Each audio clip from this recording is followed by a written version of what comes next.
안녕하십니까. 여러분들의 성공 취업과 성공 경력의 동반자 성공 취업 엑스파일의 김현빈입니다.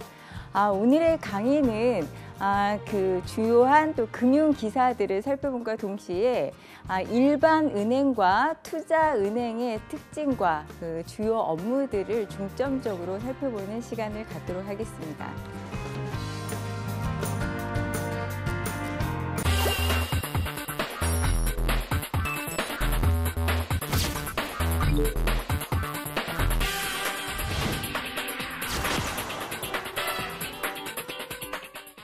오늘은 은행에 있어서 일반 은행과 투자 은행에 대한 설명을 좀 더 상세히 드리도록 하겠습니다.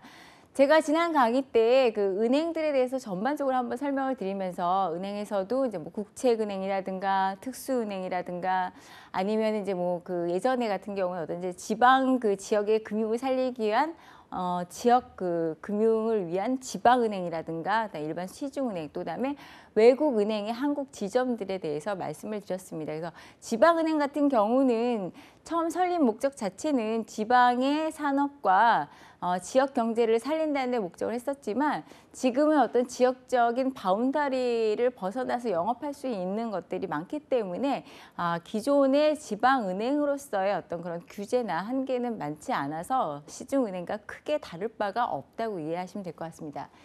자, 제가 일반은행과 투자은행을 한번 말씀을 드리는 게 투자은행에서 투자은행이라는 이야기 때문에 우리가 알고 있는 일반적인 뭐 시중은행, 그 이제 국내 금융지주사의 뭐 KB 하나라든가 KB 국민은행이라든가 아니면 신한은행이라든가 그런 은행이 투자은행인가요, 일반은행인가요 하고 물어보시는 분들이 계시는 것 같은데요. 그런 데에 대해서 투자은행은 과연 무엇이고 우리나라의 투자은행으로 있는 기관들은 어디가 있으며 일반은행은 어떤 은행을 일반은행이라고 말하고 우리나라 기관 중에서는 어떤 곳들이 있는지에 대해서 한번 좀 정확하게 넘어가 보도록 하겠습니다. 짚고 넘어가 보도록 하겠습니다. 자, 먼저 일반은행, 영어로는요, 커머셜 뱅크라고 합니다. 그래서 상업은행이라고도 이야기를 하는데요. 그래서 일반은행, 상업은행을 보통 이제 혼동해서 말씀하시는 경우도 있고, 좀 이제 어떤 분들, 들으시는 분들에게도 혼동하시는 경우들이 있는데, 우리가 통상적으로 은행이라고 지칭하면은 중앙은행인 국책은행을 비롯해서 특수은행, 시중은행에서 전반적인 은행을 모두 다 의미하는 것이기도 합니다. 그 중에서도 커머셜 뱅크인 상업은행을 지칭하는 일반 은행의 경우는 전통적인 간접 금융의 업무를 진행하는, 그러니까 무슨 이야기냐 하면은 일반 소비자로부터, 그러니까 예금자로부터 이제 그 예금을 받아서 기업이나 개인에게 대출을 해주는 그 예대 마진이라는 수익을 올리는 그런 예금 업무에서 여신 업무, 수신 업무 또는 무역 금융 업무 등을 이행하는 은행, 그런 상업은행들을 일반은행이라고 지칭합니다. 그래서 지금 우리나라에 현존하는 지금 그 4대 금융지주 소속의 그 은행들과 그다음에 그 외국계 현재 우리나라에 들어와 있는 이제 지점이라든가 아니면은 이제 지방은행들의 경우는 이 커머셜 뱅크인 상업은행인 일반은행으로 이해하시면 될 것 같습니다. 자, 한번 우리가 되짚어 보면은요, 은행은 예금을 받고 대출을 해주는 금융기관으로 한국은행의 경제용어사전에 보면은요, 이 금융에 있어서 그 은행의 대표성을 한번 설명을 하고 가고 있습니다. 그래서 특히 은행이라는 명칭은 중앙은행이라든지 상업은행, 투자은행 다양한 형태의 금융을 통칭해서 이야기를 하고 있지만 우리가 일반적으로 일반은행이냐 그 투자은행이냐를 그 상대적으로 비교할 때 일반은행은 그 예금 예대 업무를 전통적으로 하는 상업은행으로 이해하시면 될 것 같습니다. 그래서 예금, 그다음에 수신 업무, 대출, 그다음에 지급 결제 업무 등의 고유 업무고요. 현재 우리가 알고 있는 시중은행과 지방은행 및 외국은행, 국내 지점을 상업은행으로 이해하시면 될 것 같습니다.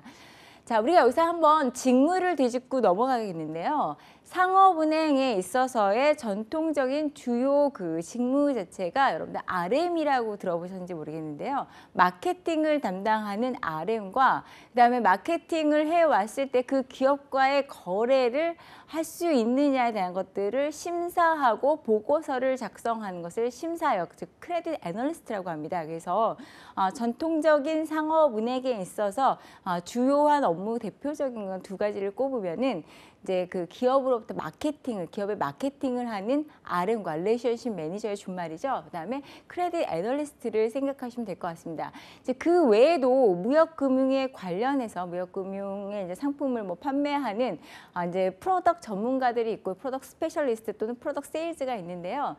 대체적으로 RM들과 하는 업무와는 많은 것이 비슷하기도 합니다.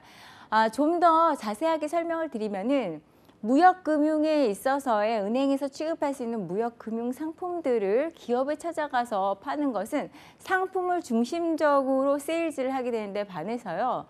일반적으로 이제 그 은행의 주요 포지션인 RM은 기업을 이제 대상으로 해서 대기업 담당 아니면 뭐 중소기업 담당 아니면 외국계 기업 담당 그래서 이렇게 나눠지게 되어 있습니다. 그래서 어떤 일정한 상품을 하나를 파는 것이 아니라 그 기업에 가서 항상 이제 재무 상황이라든가 아니면은 기업의 금융 니즈에 대해서 파악을 합니다. 이 기업이 지금 원자재를 수입하기 위해서 돈이 좀 필요하겠구나. 아니면 이 기업이 뭐 커다란 수출입 관련 물건이 있는데 그러면은 무역 금융 업무가 필요하겠구나. 아니면 이제 뭐 사드릴 것이 있으면은 외환 관련 부서하고 이제 외화를 많이 사드릴 것 같은데 그런 업무를 진행하겠구나 하는 재무부서나 외환부서나 그 이제 한 기업을 대상으로 해서 뭐 삼성 담당이면 삼성 담당, 포스코 담당이면 포스코 담당 해가지고 계속해서 방문을 하면서 릴레이션십을 이제 만들어 가면서 금융 니즈를 파악을 하게 되고요.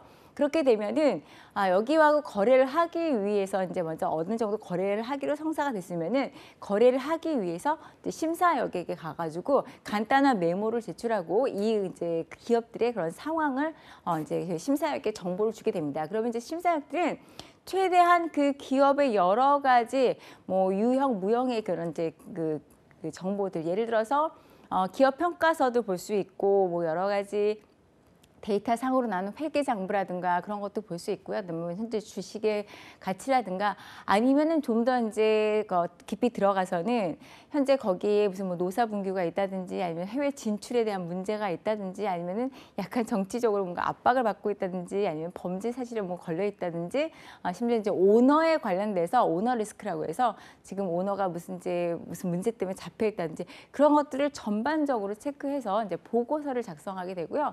이 보고서를 바탕으로 해서 RM과 그런 크레딧 애널리스트인 심사역이 그 동반한 가운데 전체 이제 그 심사 평가회를 열게 됩니다. 그래서 심사 이제 평가회를 열면은 그 심사 평가에 관련돼서 이제 최고 이제 임원들이 들어오고 심사역들의 그런 보고서를 읽어보기도 하고 또 이제 의견을 들어보기도 하고 또 RM들은 어떤 형식으로 이제 그 영업을 하려는가 해서 뭐 이제 대출이 나가는 기한이라든지 금액이라든지 그런 것들을 좀 더 상세하게 결정을 하게 됩니다. 나중에 제가 그 은행의 꽃이라고 하는 직무인 RM, 릴레이션십 매니저, 그러니까 마케팅의 최일선에서 하는 업무라고 볼 수 있죠. RM 업무와 그다음에 크레딧 애널리스트 업무에 대해서 좀 더 상세하게 말씀을 드릴 텐데요. 이 RM들은 이제 심사역에게 보고할 뿐만 아니라 그러한 이제 전체적인 니즈를 파악해서 관련 상품 부서로 또 연결을 시켜주기도 합니다. 그래서 외환 부서로 연결시켜주는 경우도 있고, 그다음에 이제 뭐 무역금융 파트로 연결시켜주는 경우도 있고, 그래서 최접점에서 커뮤니케이션 능력도 필요하고, 그다음에 어떤 금융 니즈를 파악할 만한 그런 그 근간이 되는 지식들이 상당히 요구되기도 합니다. 그래서 참고하시면 좋을 것 같고요. 자, 그러면 이제 상업은행과 견주어서 투자은행에 대해서 한번 말씀을 드리도록 하겠습니다. 투자은행, 인베스트먼트 뱅크라고 해서 보통 IB라는 이야기 많이 하는데요. 보통 그 금융권에 가고 싶어 하거나 투자 업무에 관심이 많은 분들은 이 IB 업무를 하고 싶다는 이야기들을 많이 하곤 합니다.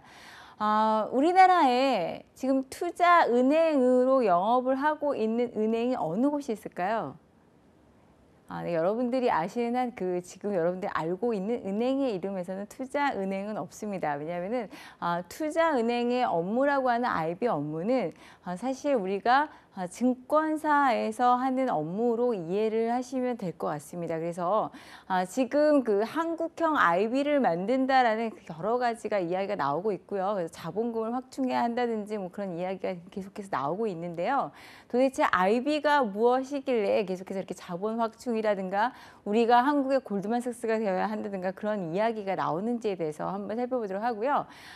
간혹 은행의 조직도를 보시면은 이제 IB 사업부라는 곳들이 있습니다. 그러면은 거기가 정말 투자 은행이어서 IB 사업부라는 것이 아니라 은행의 전통적인 예금이라든가 대출, 뭐 수신 그런 업무와 관련되지 않고 조금은 이제 다른 방식으로 해서 뭐 채권이나 주식 일부를 이용해서 하는 그런 그 IB와 유사한 업무들, 그러니까 투자와 관련된 업무를 진행한다고 해서 IB 사업부라고 지칭하는 경우가 있어서 우리가 알고 있는 일반 투자 은행과는 조금 차이가 있다고 보시면 될 것 같습니다. 그래서 이번 기회에 도대체 IB 투자 은행이 무엇인가 한번 알아보도록 하겠습니다. 자, 한번 내용을 읽어보면요. 신규 증권의 발행으로 장기 자금을 조달하려는 자금의 수요자와 자금의 공급자인 투자자 사이를 연결해주는 중개 기능을 주요 업무로 하는 증권 인수업자라고 되어 있습니다. 사실 여러분들이 그 금융을 조금 어렵게 생각하시고 까다롭게 생각하시는 이유 자체가 이렇게 설명되어 있는 용어부터가 좀 많이 어려워서 여러분들 좀 어렵다고 헷갈린다고 생각하실 수 있는데요. 여러분 제가 그 금융시장에 대해서 말씀을 드렸을 때 여러 가지 이제 금융시장에 분류하는 방법이 있습니다. 그래서 뭐 간접금융시장 아니면 직접금융시장 또 이제 서비스하는 대상을 통해서 기업금융이라든가 아니면은 뭐 이제 그 개인금융이라든가 여러 가지 방식으로 또 뭐 장외금융이라든가 장외금융시장이라든가 아니면 장내금융시장 해가지고 나누게 되는데 그 중에서 기간을 중심으로 나눈 것 중에서 단기 금융시장과 장기 금융시장을 언급해 드린 적이 있었습니다. 그래서 단기 금융시장은 머니마켓이라고 해서 일명 화폐시장이라고도 부르고 또는 그 자금시장이라고도 부르고요. 그다음에 자본시장이라고 하는 것은 캐피탈 마켓이라고 해서 장기 금융시장이라고 보시면 될 것 같고 우리가 그 캐피탈 마켓인 자본시장은 간단히 생각하시면 주식과 채권을 주로 매매하고 운영하고 하는 관련 업무들에 연관된 것들을 그 장기 그 금융시장인 자본시장, 캐피탈시장으로 이해하시면 될 것 같습니다. 자, 한번 내용을 다시 한번 보겠습니다. 소비자 금융뿐만 아니라 단기 금융시장 업무, 선물 옵션, 파생 금융상품 업무 또는 투자 신탁 또는 투자 자문 업무, 그다음에 부동산 관련 업무 인수, 합병, M&A 등을 수행하는 것들을 말한다. 보통 예전에는요, 우리나라가 이제 한국의 골드만삭스를 키워야 된다, 대형 투자은행을 키워야 한다라는 것들은 어떤 점에 초점을 맞춰서 이제 이야기가 된 것이냐면 기존의 증권사의 수익 구조는 대부분 투자 매매나 그런 데 있어서 중개 역할을 하는 것이 주된 업무였습니다.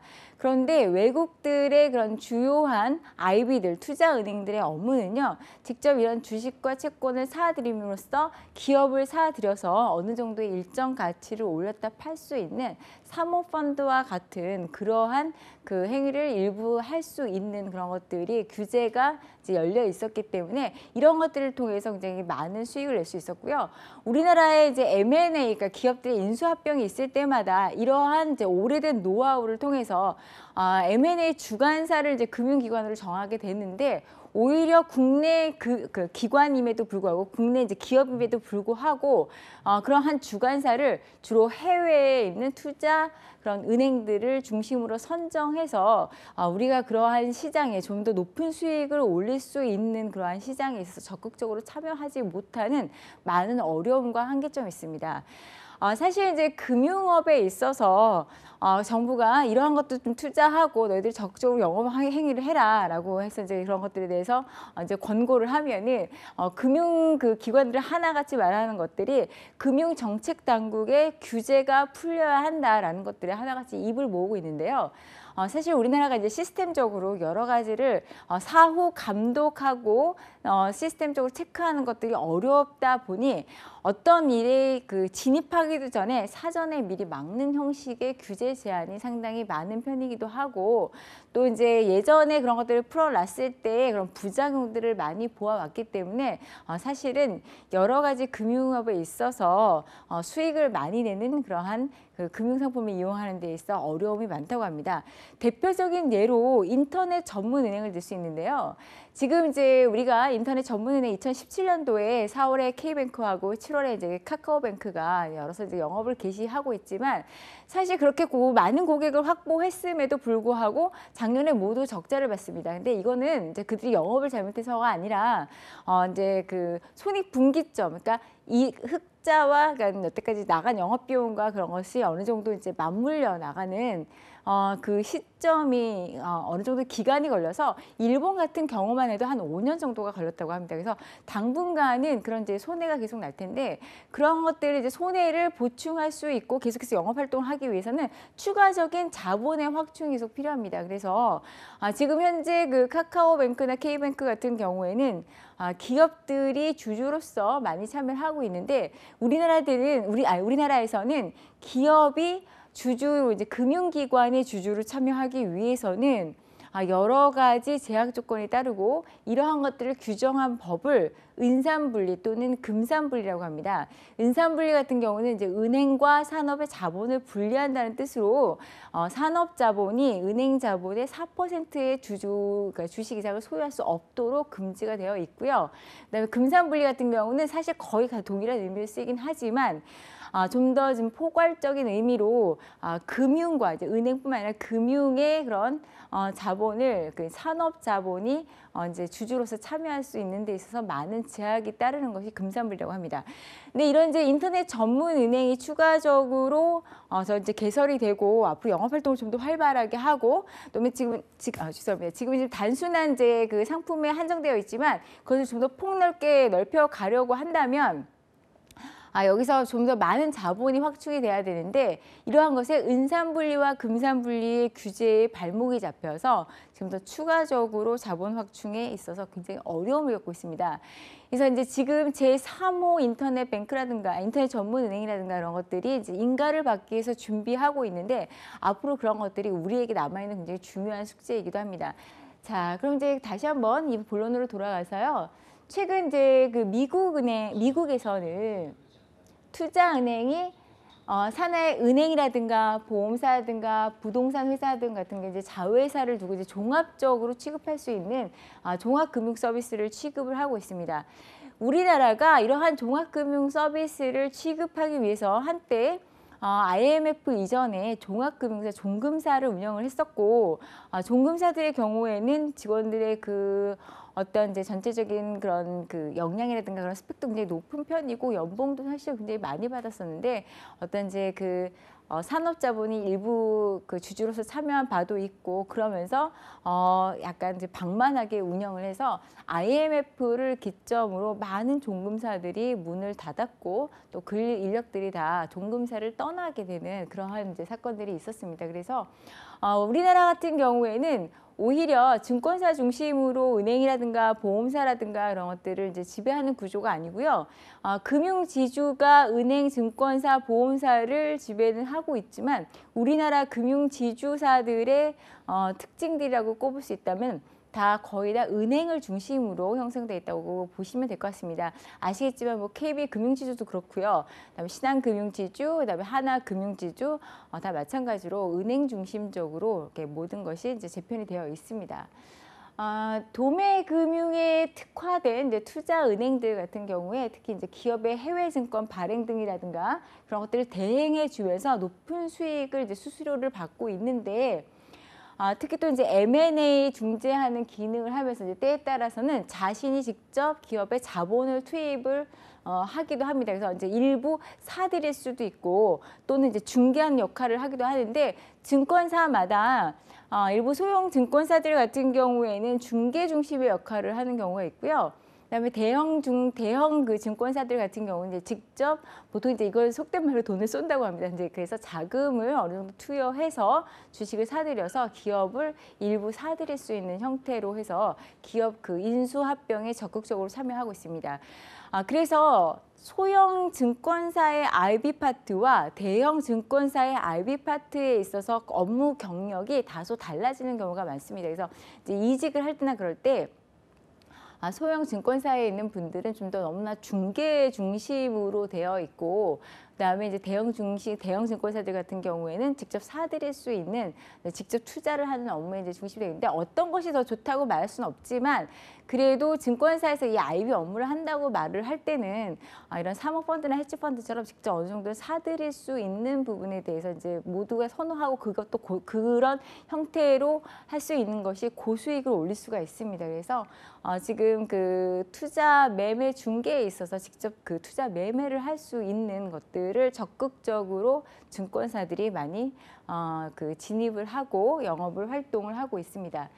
자, 이러한 과정에서 여러분들 잘 아시겠지만 이제 이 투자은행 업무에 있어서 여러 가지 고수익을 올리고 강점이 많은 것은 사실이지만 우리가 포트폴리오 이제 경영을 배우신 분들은 아실 텐데 우리가 포트폴리오를 배우다 보면은 하이 리스크 하이 리턴이라는 말을 많이 합니다. 그래서 로우 리스크 로우 리턴이라고 해서 저위험일수록 수익은 작지만 이것이 깨질 염려가 적다는 것이고요. 수익이 높을수록 사실은 위험에 많이 노출되는 경우가 대부분입니다. 가장 좋기로는 그러니까 로우 리스크 하이 리턴이겠지만 그러한 경우는 거의 많지 않고요. 그래서 같은 모든 금융사들이 하나같이 리스크는 최소화하고 수익을 극대화하는 데 있어서 영업이익을 올리기 위해 노력을 하고 있다고 보시면 될 것 같습니다. 자, 그러면 여기서도요, 직무에 대해서 한번 설명을 드릴 수 있는데요. 제가 아까 이제 그 상업은행에 대해서 말씀을 드리면서 이 상업은행의 전통적인 직무인 RM과 그 신용 분석을 하는 크레딧 애널리스트에 대해서 말씀을 해드렸습니다. 영어로는 보통 이제 크레딧 애널리스트란 말을 많이 하고 또 국내에서는 이제 심사역이라는 이야기를 이제 많이 하는데요. 그러면 이제 투자은행의 이러한 투자은행 업무를 집행하는 분들의 직무는 어떤 부분일까요? 어떤 분들이 이런 업무를 집행을 하게 될까요? 이제 보통 이제 IB 뱅커란 말들을 많이 하는데요. IB 뱅커 같은 경우는 처음부터 IB 뱅커로서의 역할을 하는 것은 아닙니다. 그래서 은행의 RM의 경우도 마찬가지지만 IB 뱅커의 경우에는 이제 처음에 뭐 회계법인이라든가 이제 아니면은 이제 뭐 컨설팅 펌이라든가 아니면 또 증권사라든가 금융기관에서 계속해서 기업을 분석하는 업무를 담당을 하고 있다가 나중에 이제 이러한 경력이 발전해서 이런 IB 뱅커로 성장하게 되는데요. 이제 주로 이 IB 뱅커로 성장하게 되는 이제 주요 커리어 패스들은 회계사 이제 뭐 미국 회계사든 국내 회계사든 그런 자격증을 이제 따서 국내 대형 빅펌 이제 그 국내 대형 빅펌들 그 어카운팅 펌들 회계법인이라고 하죠. 회계법인들 같은 경우는 해외의 그런 그 회계법인들과 다 조인트 형식으로 들어와 있습니다. 그래서 우리나라의 삼정 회계법인이 그 세계적인 그 KPMG와 조인트로 있고요. 그다음에 이제 3일이라는 그런 회계법인 같은 경우 PwC하고 같이 그런 이제 연합이 되어 있고요. 그다음에 이제 뭐 안지는 딜로이트, 그다음에 한영은 이제 그 어니스트앤영 이런 형식으로 해서 세계적인 그 대형 회계법인들과 국내 회계법인이 연계해서 활동을 하고 있습니다. 그래서 대부분 커리어 트랙들이 이런 그런 회계법인에서 업무를 하는데 이제 기업 분석 같이 여러 가지들 이제 업무를 하다가 나중에 이런 이제 투자 업무로 가고 싶어 하는 경우가 상당히 많고요. 또는 이제 변호사의 자격증을 따서 변호사에서도 변호사 이제 업무를 하시다가 이제 로펌에서도 주로 금융 분야의 업무를 담당하는 그러한 부서가 있습니다. 사실은 이 변호사로서 금융 분야를 담당하는 분들이 상당히 고액의 연봉을 받고 있는 그 변호사들이라고 볼 수 있는데요. 그래서 금융기관의 주요한 업무들에 있어서 이제 법률 자문을 담당하게 되고, 그러다 보니까 금융에 관련해서 이제 굉장히 많은 것을 알게 됩니다. 자, 그래서 제가 이제 그 직무를 한번 좀 비교를 해보겠는데요. 이 투자은행에서 IB뱅커와 또 이런 그 기업들을 평가하는 그 주식 평가를 하는 이제 심사하는 친구들이 있습니다. 그런 직무를 담당하는 분들이 있는데, 이 투자은행의 그 애널리스트와 은행의 애널리스트는 어떤 점에 차이가 있을까요? 네, 기업을 평가하는 데 있어서는 둘 다 은행의 애널리스트도 같이 기업을 평가하고요. 그다음에 증권사의 애널리스트도 물론 기업을 평가합니다. 여러분, 자산운용사도요, 당연히 기업을 평가를 하고 있습니다. 근데 이 기업 평가의 접근 자체가 다른 건데요.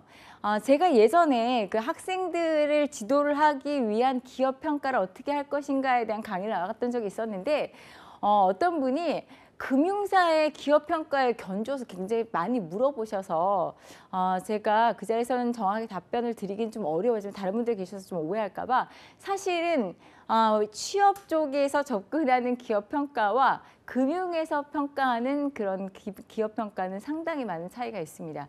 취업은 단순히 이제 거기에 대한 전체적인 재무 구조, 앞으로의 발전 가능성이라든가, 아니면 산업 분야에 있어서 비전 부분, 내가 함께 할 수 있는 것에 대한 그 매칭 부분에서 있어서의 관점으로 평가를 하는 것이고요.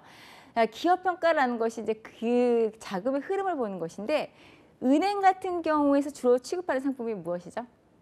제가 말씀드린 예금과 대출, 그다음에 그래서 예대 마진 이야기 하고 있는데, 여신과 수신인 만큼 대출 상품에 근거해서 이 기업이 대출을 해 가는데 나중에 대출을 갚을 수 있느냐 없느냐의 신용 중심으로 신용의 관점에서 평가를 하게 됩니다. 그래서 크레딧 애널리스트라는 용어를 사용하게 되는 것이고요. 그다음에 이제 주식 증권사 쪽에서는 에쿼티 애널리스트라고 하는 것은 이 기업의 주식의 가치, 어떻게 보면 약간 이제 미래의 가치라고 볼 수 있는데, 이 주식의 가치를 평가하게 됩니다.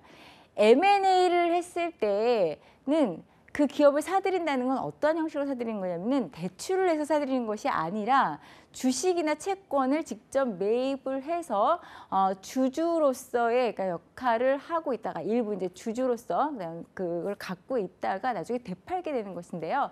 그러므로 이제 그 가장 중요한 게 주식의 가치를 평가하는 에쿼티 애널리스트로서의 역할을 합니다.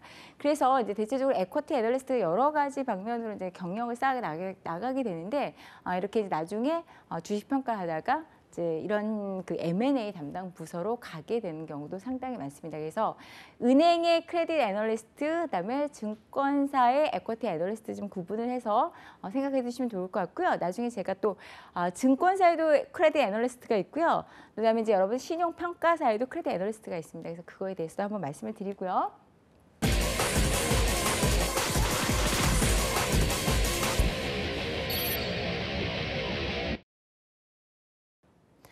여러분 건강에 유의하시고요. 또 다음 시간에 기쁜 마음으로 뵙도록 하겠습니다. 감사합니다.